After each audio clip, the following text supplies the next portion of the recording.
السلام علیکم ورحمۃ اللہ تعالی وبرکاتہ۔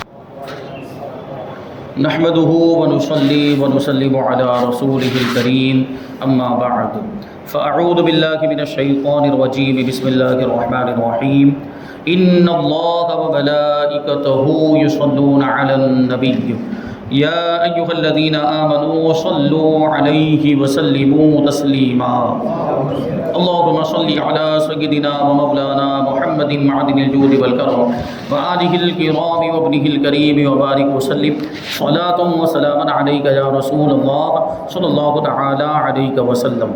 سورہ بقرہ کی پہلی آیت کریمہ کی تفسیر جاری ہے۔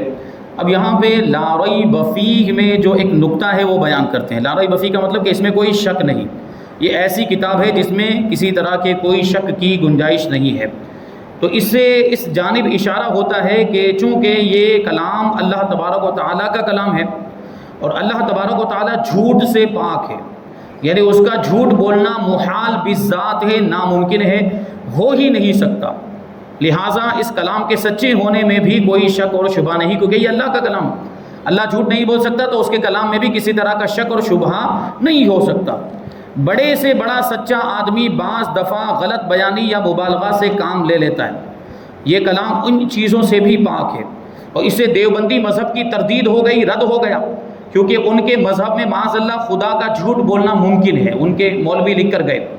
جب خدا کا جھوٹ بولنا ممکن ہوا تو پھر اس کا سچا ہونا ضروری نہ رہا، اس کے کلام میں جھوٹ کا امکان اور احتمال پیدا ہو گیا، یعنی معاذ اللہ ان کے عقیدے کے مطابق اگر اللہ تبارک و تعالیٰ جھوٹ بول سکتا ہے تو پھر اس کا کلام بھی جھوٹا ہو سکتا ہے، تو پھر اس کا کلام سچا نہیں رہا، تو اس کے کلام میں شک آ گیا، شبہ آ گیا، اور یہ بات لا ریب فیہ کے خلاف ہے، یعنی لا ریب فیہ جو یہ آیت کریمہ کا حصہ ہے، آیت کریمہ کا یہ جز ہمیں بتا رہا ہے کہ اس کے کلام میں کسی طرح کا شک نہیں، کسی طرح کا شبہ نہیں، یہ کلام سچا ہے۔ جب کلام سچا ہے تو پروردگار بھی سچا، تو یہ عقیدہ ان کا لا ریب فیہ کے خلاف ہے۔ ان عقل مندوں کے مذہب میں خدا کی سچائی کی تعریف جب ہی ہو سکتی ہے جبکہ خدا جھوٹ بول سکے مگر بولے نہیں۔ وہ کہتے ہیں کہ دیکھو، گونگے کے جھوٹ نہ بولنے کی تعریف نہیں، کیونکہ وہ بول سکتا ہی نہیں۔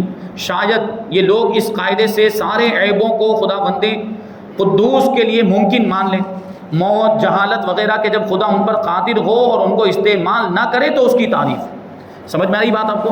یہ لوگ کیا کہنا چاہ رہے ہیں کہ معاذ اللہ تبارک و تعالیٰ جھوٹ بولنے پر قادر ہے لیکن بولے گا نہیں، اور اس میں اللہ تعالیٰ کی تعریف ہے، یعنی اس کو تعریف کے طور پر بیان کرتے ہیں۔ جیسے یہ لوگ کہتے ہیں، مثال کے طور پر یہ لوگ پیش کرتے ہیں کہ جیسے گونگا اگر جھوٹ نہیں بولتا تو اس میں اس کا کون سا کمال ہے، اس کے اندر بولنے کی طاقت ہی نہیں ہے تو جھوٹ کیسے بولے گا، تو یہ اس کا کوئی کمال نہیں، یہ کوئی اس کے لیے تعریف والی بات نہیں ہوئی۔ بولنے والا جو بولنے پر قادر ہو، بول سکتا ہو، اس کے باوجود جھوٹ نہ بولے تو یہ قابل تعریف ہوتا ہے۔ اس طرح جو ہے وہ معاذ اللہ تبارک و تعالیٰ کے لیے جھوٹ کا امکان ثابت کرتے ہیں، تو صرف جھوٹ ہی کیا بلکہ سارے عیب والی جو چیزیں ہیں وہ اللہ تبارک و تعالیٰ کے لیے اس اعتبار سے ان کے عقیدے کے مطابق ممکن ہو جائیں گی۔ یعنی جیسے اللہ تبارک و تعالیٰ جاہل ہونے سے پاک ہے، بے علم ہونے سے پاک ہے، تو یہ مان لیں گے کہ اللہ تبارک و تعالیٰ جاہل ہونے پر قادر ہے لیکن جاہل ہوگا نہیں، بے علم ہونے پر قادر ہے لیکن بے علم نہیں ہوگا، یہ تو ساری باتوں میں پھر کہا جا سکتا ہے۔ اللہ تبارک و تعالیٰ کی ساری صفات کے بارے میں معاذ اللہ پھر یہی بات کہی جا سکتی ہے، اس کی قدرت کے تعلق سے، اس کے علم کے تعلق سے اور اس کی دیگر صفات کے بارے میں۔ بہرحال ان کا یہ عقیدہ انتہائی غلط اور باطل ہے، اس کی کوئی حقیقت نہیں، بالکل بے اصل عقیدہ ہے، اور ہمارا عقیدہ یہ ہے کہ اللہ تبارک و تعالیٰ سارے عیبوں سے پاک ہے، ساری برائیوں سے پاک ہے، ہر وہ چیز جو کسی طرح کا نقص رکھتی، جس کے اندر کوئی کمی ہو، اللہ تبارک و تعالیٰ اس سے پاک ہے، ساری کمیوں سے پاک اللہ تبارک و تعالیٰ سارے کمالات کا جامع ہے، اس میں سارے کمالات پائے جاتے ہیں اس کی ذات میں۔ اب یہاں پہ ایک اور بات بیان کرتے ہیں کہ فیہ ھدی للمتقین، فیہ کا تعلق ادھر سے بھی ہو سکتا ہے اور فیہ کا تعلق لا ریب سے بھی ہو سکتا ہے، اس میں کوئی شک نہیں، اور اس میں ہدایت ہے متقیوں کے لیے، آگے آ رہا ہے فیہ ھدی للمتقین، اس میں ہدایت ہے پرہیزگاروں کے لیے۔ تو اب یہاں پہ فیہ کو مقدم لائے، ایسی صورت میں فیہ پہلے آ گیا، اور فیہ کے پہلے آنے کی وجہ سے حصر کا فائدہ ہو رہا ہے۔ اس کا مطلب کیا ہوا کہ ہدایت قرآن کے اندر ہی ہے، اب قرآن کے علاوہ کسی دوسری چیز کے اندر ہدایت نہیں۔ اگر کوئی عقل کے ذریعے ہدایت حاصل کرنا چاہے تو وہ اپنی عقل کے ذریعے ہدایت حاصل نہیں کر سکتا، قرآن کے ذریعے ہی ہدایت ملے گی۔ اور اب اگر کوئی کہے کہ توریت بھی تو آسمانی کتاب ہے، انجیل بھی تو آسمانی کتاب، میں اس سے ہدایت حاصل کروں گا، تو توریت اور انجیل سے بھی اب قرآن کے نازل ہو جانے کے بعد ہدایت حاصل نہیں ہو سکتی۔ توریت منسوخ ہو چکی، انجیل منسوخ ہو چکی ہے، اب اس پر عمل کرنا جائز ہی نہیں، اب قرآن پر عمل کرنا ضروری ہے، اور قرآن ہی ہدایت کا ذریعہ ہے۔ تو قرآن یہ کتاب ہدایت، اور اس کے اندر ہی ہدایت موجود ہے۔ اب کوئی اپنی عقل کے ذریعے سے ہدایت حاصل نہیں کر سکتا، یا دوسری آسمانی کتابوں کے ذریعے سے ہدایت حاصل نہیں کر سکتا۔ اب اگر کوئی یہ اعتراض کرے کہ حدیث سے بھی تو آپ لوگ کہتے ہو کہ ہدایت ملتی ہے، تو اس کا جواب دیتے ہیں کہ حدیث بھی حقیقت میں قرآن ہی کی ہدایت، کیونکہ حدیث قرآن ہی کی تو تشریح ہے۔ قرآن کی وضاحت کے طور پر، اس کی شرح کے طور پر حضور پاک صلی اللہ علیہ وسلم نے جو کچھ بھی ارشاد فرمایا وہ حدیث کہلاتا ہے، وہ حدیث قرآن ہی کی شرح ہے۔ توریت اور انجیل پہلے ہدایت تھی ان کے زمانے میں، انبیاء کرام کے زمانے میں، جن پر وہ نازل ہوئی، اب نہیں ہے۔ جیسے بچپن میں ماں کا دودھ اور گھٹی یہ غذا ہے، جوانی میں نہیں، یعنی جوانی میں دودھ نہیں پلائیں گے آپ، وہ دوسری غذائیں کھائیں۔ خیال رہے کہ حواس بھی رہبری کرتے ہیں، حواس سے خمسہ، یہ دیکھنے کی قوت، بولنے کی قوت اور سننے کی قوت، یہ حواس سے 5 سینس ہمیں عطا کیے گئے، تو وہ 5 سینس، اس کو حواس کہا جاتا ہے، حواس خمسہ کہا جاتا ہے۔ اس کے ذریعے سے بھی تو رہنمائی ملتی بہت ساری چیزوں کی، سننے کے ذریعے بہت سی چیزیں معلوم ہوتی، دیکھنے کے ذریعے بہت سی چیزیں معلوم ہوتی، چھونے کے ذریعے سے بہت سی چیزیں معلوم ہوتی، چکھنے کے ذریعے بہت ساری چیزیں معلوم ہوتی ہیں، تو یہ بھی رہبری کرتی ہیں، عقل بھی رہبری کرتی ہے، اور وحی الہی بھی رہبری کرتی ہے۔ قرآن پاک بھی ہدایت کا فریضہ انجام دیتا ہے، یہ وہ بھی ہماری رہنمائی کرتا ہے، مگر حواس عقل کی مدد سے رہبری کرتے ہیں، جو حواس خمسہ ہے۔ یعنی اگر عقل سلامت نہیں ہے تو پھر کوئی چیز محسوس نہیں ہوگی۔ پاگل آدمی، مجنون کو کچھ بھی محسوس نہیں ہوتا، یا جو نشے کی حالت میں ہو، آپ دیکھیں اگر کسی نے نشہ کر لیا، شراب پیا، اب اس کو لکڑی سے مارے، اثر ہوتا ہے؟ نہیں ہوتا، کیونکہ عقل زائل ہو گئی نشے کی وجہ سے۔ تو یہی حواس ہیں، حواس سلامت لیکن عقل زائل ہو گئی ہے، تو اب یہ حواس کام نہیں کر رہے، درد محسوس نہیں ہو رہا ہے عقل سلامت نہ ہونے کی وجہ سے۔ تو یہ حواس، یہ 5 سینس بھی جو کام کرتے ہیں، یہ عقل کے ذریعے، یعنی عقل ان کو کمانڈ دیتی ہے، عقل رہنمائی کرتی ہے۔ بے عقل آدمی تو نجاست بھی کھا لیتا ہے، بے عقل آدمی گندگی بھی، پاگل آدمی وہ گندگی بھی کھا لیتا ہے، پھر اس کی عقل وہاں پہ ہے ہی نہیں، تو عقل کیا رہبری کرے گی؟ کنویں میں ڈوب کر مر جاتا ہے پاگل آدمی۔ ہم نے کتنے ایسے لوگوں کے بارے میں سنا کہ پاگل لوگ کنویں میں ڈوب کر مر جاتے ہیں، کیونکہ عقل سلامت نہیں، جو رہنمائی کرنے والی چیز تھی وہی سلامت نہیں۔ ایسے ہی عقل وحی کی مدد سے رہبر ہوتی، یعنی عقل بھی جو رہنمائی کر رہی ہے وہی وحی الہی کے ذریعے سے، اور عقل بغیر وحی کے الٹا کام کرتی ہے، اگر وحی الہی نہ ہو تو کچھ کا کچھ کرے گی۔ بہرحال یہاں پر یہ بات واضح ہو گئی کہ قرآن پاک ہی ہدایت کا ذریعہ ہے، اور اس کے ذریعے ہی ہدایت ملتی ہے، رہبری ملتی ہے۔ اس جگہ پر آریہ اعتراض کرتے ہیں کہ قرآن کریم تو فرما رہا ہے کہ قرآن میں شک نہیں، لیکن کفار کو تو اس میں شک ہے، کافر تو قرآن میں شک کرتے ہیں، مسلمانوں کے بہت سے فرقوں کو اس کے معنی میں شک ہے، بد مذہبوں کو طرح طرح کے شکوک اور شبہات ہیں قرآن کریم کے بارے میں، چنانچہ بعض فرقوں نے متشابہات کے ظاہری معنی ہی مراد لیے، جیسے کہیں پر ید اللہ آیا ہے، اس کا لفظی معنی ہوتا ہے اللہ کا ہاتھ، کہیں پہ وجہ اللہ آیا، اس کا معنی ہوتا ہے اللہ کا چہرہ، جبکہ اللہ تبارک و تعالیٰ ہاتھ اور چہرے سے پاک ہے۔ اللہ تبارک و تعالیٰ جسم اور جسمانیت سے پاک، اس کے ہاتھ نہیں، اس کے پاؤں نہیں، اس کا چہرہ نہیں، اس کا جسم نہیں ہے، اور جسم سے تعلق رکھنے والی چیزوں سے بھی اللہ تبارک و تعالیٰ پاک ہے۔ تو یہ لوگ، ان کو مشبہہ کہا جاتا ہے اور مجسمہ بھی کہا جاتا ہے، یہ فرقہ جو اللہ تبارک و تعالیٰ کے لیے جسم کے اعضاء ثابت کرتے ہیں، یہ لوگ۔ علماء اسلام کو بھی بہت سے موقعوں پر شک ہو جاتا ہے، علماء کرام جو قرآن پاک میں غور کرتے ہیں تو کوئی چیز سمجھ میں نہیں آتی ہے، ان کو بھی وہ بھی کہیں رکتے ہیں اور کہیں تردد کا شکار ہو جاتے ہیں۔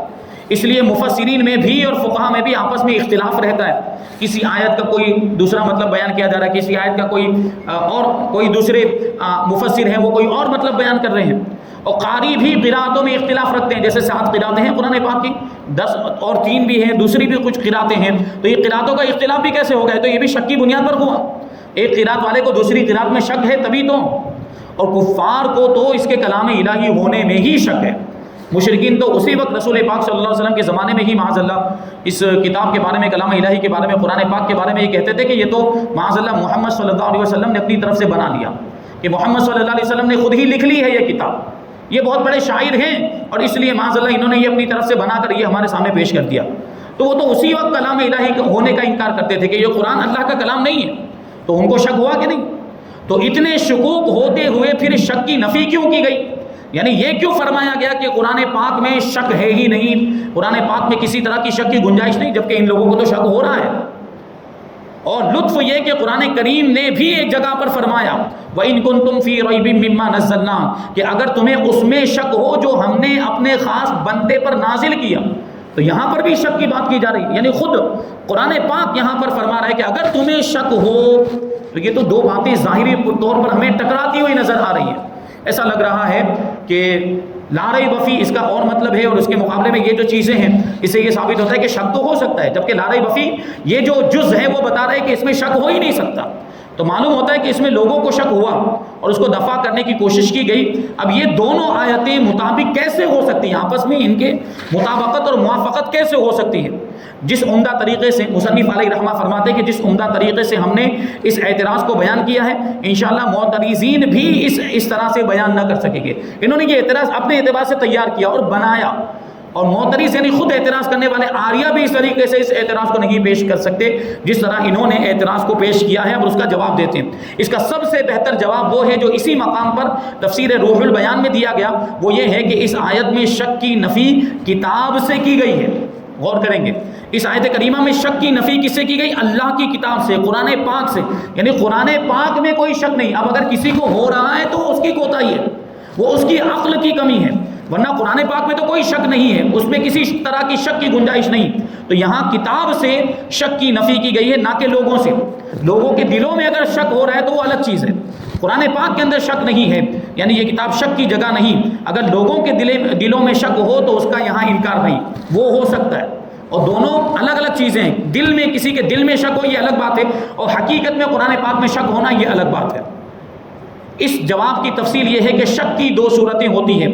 ایک یہ کہ خود وہ کلام ہی مشکوک ہو، کلام کے اندر ہی شک ہو، اور دوسری یہ کہ کلام تو سچا تھا مگر لوگ اپنی بے علمی، اپنی جہالت یا ضد کی وجہ سے اس میں شک کرنے لگ گئے. جیسے کہ قرآن فی نفسی ہی سچا ہے، لیکن کفار نے تعصب کی وجہ سے، حسد اور جلن کی وجہ سے اس میں شک کیا. اور علماء ربانیین کا اختلاف ان کی کمی علم کی بنا پر ہے، یعنی ان کی تحقیق نہ ہو سکی، وہ اس تک نہیں پہنچ سکے کہ فلاں آیت کے کون سے معنی یقینی ہیں، کون سا مطلب ہونا چاہیے، کون سا مطلب نہیں ہونا چاہیے. اور وَإِن كُنتُمْ فِي رَيْبٍ جو فرمایا یہ انسان کے شک کا بیان ہے کہ انسان کو اگر اس میں شک ہو تو، ورنہ اس میں شک ہے نہیں حقیقت کے اعتبار سے. ٹھیک، یعنی کتاب کے شک کو نہیں بیان کیا جا رہا ہے، انسان کے دل میں جو شک ہوتا ہے اس کو بیان کیا جا رہا ہے. تو نفی کتاب کے شک کی ہے اور ثبوت انسانوں کے شک کا ہے. اسی لیے اس آیت میں لا ریب فی یعنی اس کتاب میں شک نہیں فرمایا گیا. اور وہاں کیا فرمایا کہ اگر تمہیں شک ہو، کتاب میں تو شک نہیں ہے، اگر تمہارے دل میں شک پیدا ہو رہا ہو. تو یہ دونوں چیزیں الگ الگ ہیں، اور اس سے کلام پاک کے سچا ہونے میں کوئی فرق نہیں پڑتا. اور اس میں یقیناً اللہ تبارک و تعالیٰ کا یہ کلام ہے، اور اس میں کسی طرح کا کوئی شک نہیں، کسی طرح کے شک کی گنجائش نہیں ہے. آگے ہے ہدی للمتقین. ہدی للمتقین کی تفسیر کی طرف آتے ہیں. تفسیر ہے اس کی یہ ہے، ہدی للمتقین کا معنی ہوتا ہے کہ اس میں پرہیزگاروں کے لیے ہدایت ہے. پرہیزگاروں کے لیے ہدایت، اور ہدایت کا معنی اور اس کے اقسام سورہ فاتحہ میں بیان کیے جا چکے ہیں. متقی یہ وقیٌ یا وقایۃٌ سے بنا ہے، جس کا معنی ہوتا ہے حفاظت اور پردہ، بچنا، کسی چیز سے بچنا اور حفاظت کرنا، اپنے آپ کی حفاظت کرنا یا پردہ کرنا، کسی چیز کا آڑ ہو جانا. شریعت میں تقویٰ اسے کہتے ہیں کہ انسان ان کاموں سے بچے جو اس کے لیے آخرت میں نقصان دہ ہوں. تقویٰ اسی کو کہا جاتا ہے. اور وہ سارے گناہوں کے کام، نافرمانی کے کام، سارے گناہوں کے کاموں سے بچنا، سارے نافرمانی کے کاموں سے بچنا، یہ تقویٰ کہلاتا ہے. کیونکہ گناہوں کے کام اور نافرمانی کے کام آخرت میں نقصان دیں گے. تو ان ساری چیزوں سے بچنا جس میں اللہ تبارک و تعالیٰ کی ناراضگی ہو وہ تقویٰ کہلاتا ہے. اسی کو ہم پرہیزگاری کہتے ہیں. پرہیزگاری کا مطلب ہی ہوتا ہے پرہیز کرنا، گناہوں سے بچنا.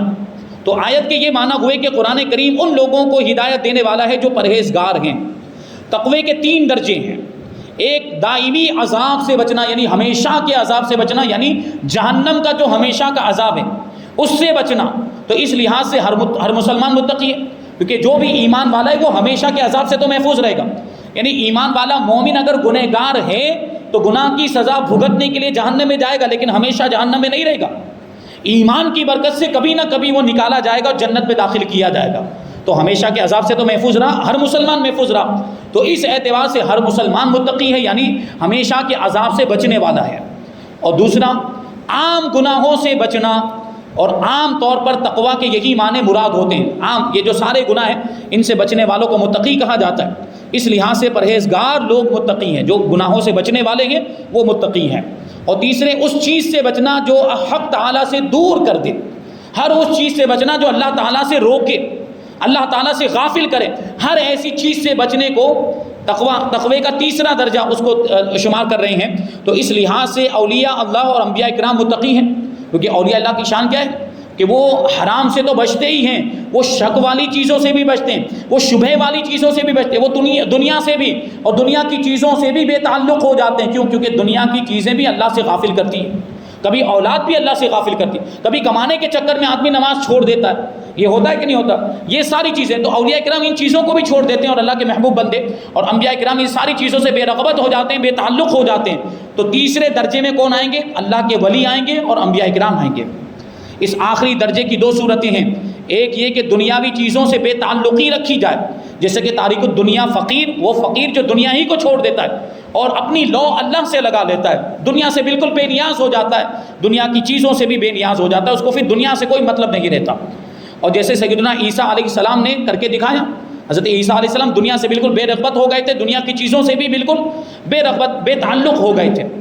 دوسرے یہ کہ تعلق تو سب سے ہو مگر دل کا تعلق رب سے ہو، یعنی ظاہری تعلق ساری چیزوں سے ہے، دنیا میں رہ بھی رہا، لوگوں کے ساتھ ملتا جلتا بھی ہے، تعلق بھی، بات چیت بھی کرتا، اٹھتا بیٹھتا سب کچھ ہے، لیکن دل کا تعلق اس نے اللہ سے جوڑ لیا۔ ایسے بہت سے اللہ کے ولی ہم نے دیکھے کہ دنیا میں رہتے ہیں، دنیا والوں سے تعلق بھی ہے، دنیا کی چیزوں سے بھی تعلق، لیکن دل اللہ سے لگا ہوا ہے، دل کا تعلق اللہ سے جڑا ہوا ہے۔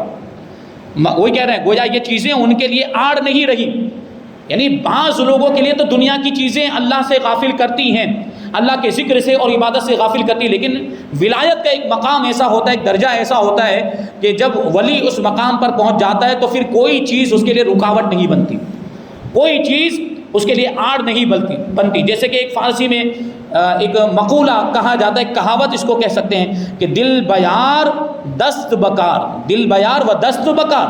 کیا مطلب ہوا کہ ہاتھ کام میں لگے ہوئے ہیں، یعنی ہاتھوں کے ذریعے کام کیا جا رہا ہے، لیکن دل تو یار کی یاد میں کھویا ہوا ہے، یعنی دل میں تو یار کی، دوست کی، محبوب کی یاد بسی ہوئی ہے۔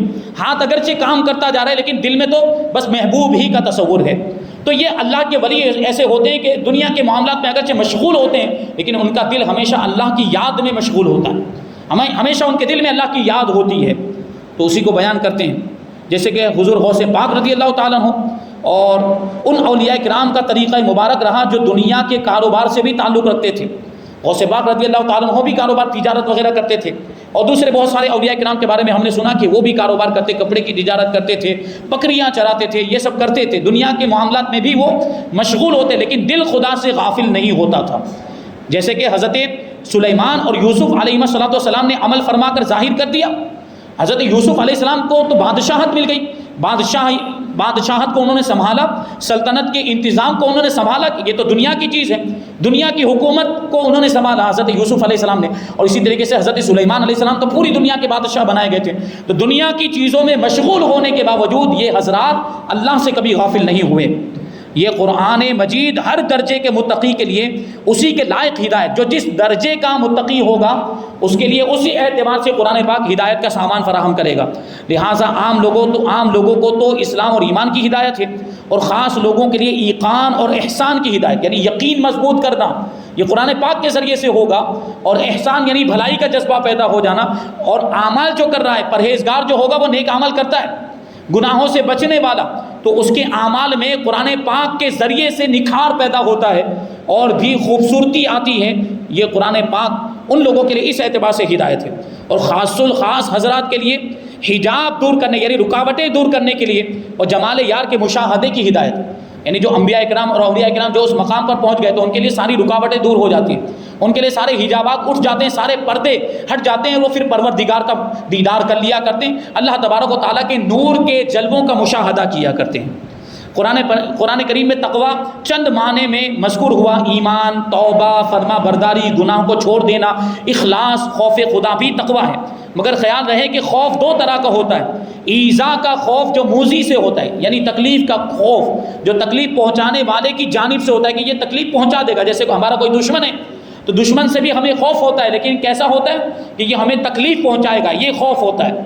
جیسے سانپ اور چور سے خوف ہوتا ہے، دوسرا طاقت اور قدرت کا خوف جو سلطان اور بادشاہ سے ہوتا ہے۔ ایذا کے خوف میں نفرت اور بھاگنا ہوتا ہے کہ کسی تکلیف دینے والی چیز سے اگر خوف ہے تو ہم اس سے بھاگتے ہیں اور اس سے ہم نفرت کرتے ہیں، جیسے سانپ سے ہم نفرت کرتے ہیں اور سانپ سے دور بھاگتے ہیں، چور سے بھی ہم نفرت کرتے ہیں اور چور سے بھی دور بھاگتے ہیں۔ اس لیے وہی کہہ رہے ہیں کہ انسان سانپ سے بھاگتا ہے۔ اور قدرت کے خوف میں اطاعت ہوتی ہے، قدرت کی وجہ سے اگر قدرت والے سے اگر ہم خوف کر رہے ہیں تو ہم اس کی اطاعت کرتے ہیں۔ رب سے خوف دوسری قسم کا ہونا چاہیے، یعنی بھاگنے والا نہیں ہونا چاہیے، اور معاذ اللہ نفرت والا تو ہرگز ہونا ہی نہیں چاہیے۔ ہم اللہ کے بندے، اللہ کی محبت ہمارے دلوں میں ہونی چاہیے۔ تو اللہ تبارک و تعالیٰ کا جو خوف ہے وہ کیسا ہونا چاہیے؟ دوسری قسم والا، کیونکہ اللہ تبارک و تعالیٰ طاقت و قوت والا ہے، اس سے زیادہ طاقت و قوت والا کوئی ہے ہی نہیں، وہ سب سے بڑا بادشاہ ہے، تو اس سے جو خوف ہو وہ اطاعت و فرما برداری والا ہونا چاہیے۔ پھر قدرت کا خوف دو طرح کا ہے، نا امیدی کا خوف اور امید کا خوف۔ نا امیدی کا خوف گناہ پر دلیر بنا دیتا ہے، یعنی اگر انسان اللہ کی رحمت سے نا امید ہو جائے تو وہ گناہ پر دلیر ہو جائے گا کہ اب رحمت تو مجھے ملنے والی، میرے تو گناہ بخشے جانے والے ہی نہیں، لاؤ اور گناہ کرتا چلا جاؤں، تو وہ گناہوں پر دلیر ہو جائے گا۔ جیسے کہ مغلوب بلی کتے پر بھی حملہ کر دیتی، جو بلی ہارنے لگتی ہے پھر وہ کتے پر بھی حملہ کر دیا کرتی ہے، مگر امید کے ساتھ جو خوف ہوتا ہے وہ گناہ سے بچاتا ہے۔ رب تبارک و تعالیٰ سے یہ دوسرا خوف ہونا چاہیے، اس لیے رب تبارک و تعالیٰ نے قرآن مجید میں ڈرایا بھی ہے اور امید بھی دلائی ہے، عذاب سے ڈرایا ہے اور رحمت کی امید دلائی ہے۔ یہاں پر تقوی کی قسمیں بیان ہوئی۔ اب انشاءاللہ تبارک و تعالیٰ اس کے بعد تقوی کے فوائد، اگر کوئی تقوی اختیار کرتا ہے، اگر کوئی پرہیزگار بن جاتا ہے تو اس کو کیا کیا فائدے ملیں گے۔ پھر تقوی کی علامتیں، بڑی پیاری چیزیں ہیں کہ تقوی کی علامت کیا ہے، ہم متقی ہیں کہ نہیں، ہم اللہ سے ڈرنے والے ہیں کہ نہیں، ہم پرہیزگار ہیں کہ نہیں، یہ کیسے پتہ چلے گا؟ تو علماء کرام، فقہاء کرام اور اولیاء کرام کے اقوال کی روشنی میں اس کو بتائیں گے انشاءاللہ تبارک و تعالیٰ۔ یہ ساری باتیں ہم آئندہ درس میں شامل کریں گے۔ اللہ تبارک و تعالیٰ کی بارگاہ میں دعا ہے کہ جو کچھ بھی بیان ہوا اس پر ہم سب کو عمل کرنے کی توفیق عطا فرمائے اور نور قرآن سے ہم سب کے دلوں کو روشن اور منور فرمائے۔ وما علینا الا البلاغ۔